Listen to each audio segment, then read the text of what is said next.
What is up guys and welcome back to my channel. My name is Oman and today's analysis video is going to be about the Premier League game between Southampton and Chelsea. So Chelsea lined up in a 4-2-3-1 formation which mostly changed to a 4-4-2 without possession, with Pulisic and Mason Mount dropping in the midfield. While Southampton on the other hand lined up in a 4-4-2 formation which was mostly 4-2-4 on the ground, with Theo Walcott and Redmond joining the front line with the ball. The first half was pretty much a one-way traffic, with Chelsea mainly controlling the tempo of the game. So this is how the two teams were lined up on the ground. Chelsea's 4-2-3-1 formation against Southampton's 4-4-2.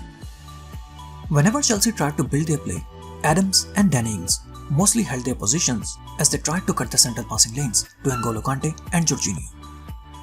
Walcott and Redmond also moved narrow to cover the central passing lanes as Southampton tried to create a central overload. This way, Southampton mainly tried to cut Chelsea's central passing options and they left the wide options totally open for Chelsea. As soon as Chelsea tried to build their play using one of the wide options, this was the cue for Southampton to start the touchline press, as they tried to trap Chelsea along the touchline to force them into making mistakes. Walcott would immediately step out to cover Ben Chilwell, with Ings pressing him from behind. Adams would move to cover the back pass option to Zuma, with James, Romeo and Redmond giving the cover and pressing the two Chelsea midfielders. This way Southampton tried to create a strong overload on one side of the ground to force Chelsea into making mistakes. Adams and Danny Ings are trying to cut the passing lanes to N'Golo Kante and Jorginho. Walcott has also moved narrow to allow Chelsea to build their play using the wide option. As soon as Chelsea tried to use Ben Chilwell, Walcott would step out to press Chilwell. James would cover N'Golo Kante, with Redmond also stepping in to cover Jorginho.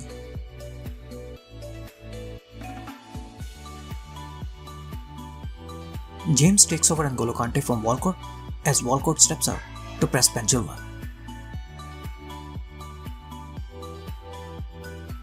Here again, Walcott and James are pressing Chilwell and N'Golo Kante, with Adams covering Jorginho, and Danny Ings is trying to cut the back pass options as Southampton once again forced the touchline press.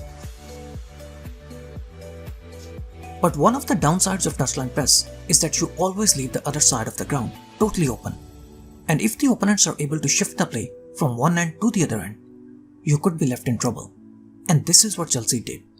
Chelsea were able to break Southampton's trap of touchline press, and they were also able to shift the play to the other side, where Azpilicueta was often able to find acres of space and he was able to run at the Southampton defense with no hurdles whatsoever. Southampton are once again trying to apply the touchline press, but this time Chelsea were able to bypass the press. N'Golo Kante to Mason Mount and Mason Mount to Kai Havertz in the open space that was left open by James. And now Kai Havertz can shift the play to the other side, where Azpilicueta has found acres of space.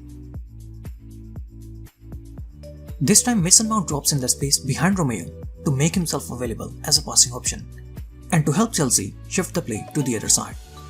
N'Golo Kante to Mason Mount, who can now shift the play to the other end, where Ben Chilwell is now in acres of space.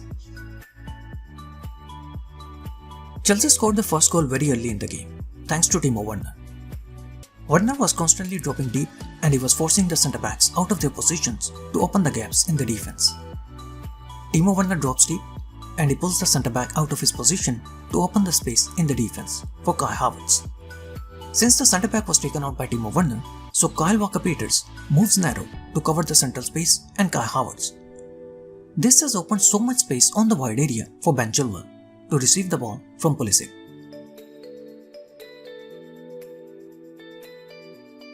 Werner once again drops behind the midfield line to receive the ball from Azpilicueta. This time the centre-back decided not to follow Timo Werner to keep the defense compact. So now Timo Werner can easily receive the ball and turn with the ball at his feet. And this is how Timo Werner scored the first goal as well. Werner once again drops deep, pulls the centre-back out of his position to open the space in the defense. Timo Werner lets the ball run through his legs and he takes the centre-back by surprise. Centre-back was taken out by Werner's deeper position, and now Timo Werner has the pace to exploit the space. Chelsea were looking very comfortable, but just like the previous games, every time Chelsea get the lead, they somehow end up losing their concentration towards the later half of the game. We once again saw a series of mistakes that gave Southampton the chance to get back in the game. Even though Chelsea mainly conceded the goal from individual mistakes, but some of the systematic problems were once again very prominent. Issues with our pressing is something that I have been discussing since Lampard took charge of Chelsea. And surprisingly, even after 15 months, we are still witnessing some of the same mistakes. So this is how we often end up when we move to press. We leave the spaces open in the midfield as the defense stays very low. Opponents often try to place 2 or 3 players in between the lines and they play a long pass from the back. This way, even if the Chelsea defense wins the first ball, Chelsea don't have anyone in between the lines to win the second ball. And with just one simple pass, the opponents are able to get into Chelsea's defensive third. Chelsea are pressing in a 4-4-2 formation, but the defense is staying very low. And thus spaces have opened up in the middle of the ground. Long pass from the back, Ben Chilwell wins the first ball, but there is no one to win the second ball for Chelsea. Just look at the gap in between the lines. And Southampton have placed 3 players in between the lines to win the second ball. Ben Chilwell wins the first ball, but there is no one to win the second ball for Chelsea. And Southampton are in Chelsea's defensive third with just one simple long pass. And this image is from Chelsea's pre-season game of 2019, when Frank Lampard took charge of Chelsea. And we can see the same mistake over here as well. The front and midfield lines are moving up to press. Chelsea's front and midfield lines were taken out, and the defensive line did not move up. And now Borussia Mönchengladbach has all the space in the world to attack Chelsea's defense.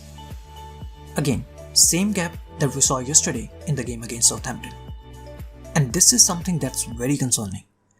How can we still make the same mistakes that we were making in our first pre-season game under Frank Lampard?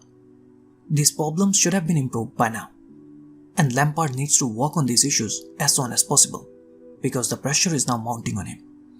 Another issue that we have been seeing in almost every game is the lack of protection in front of our defense.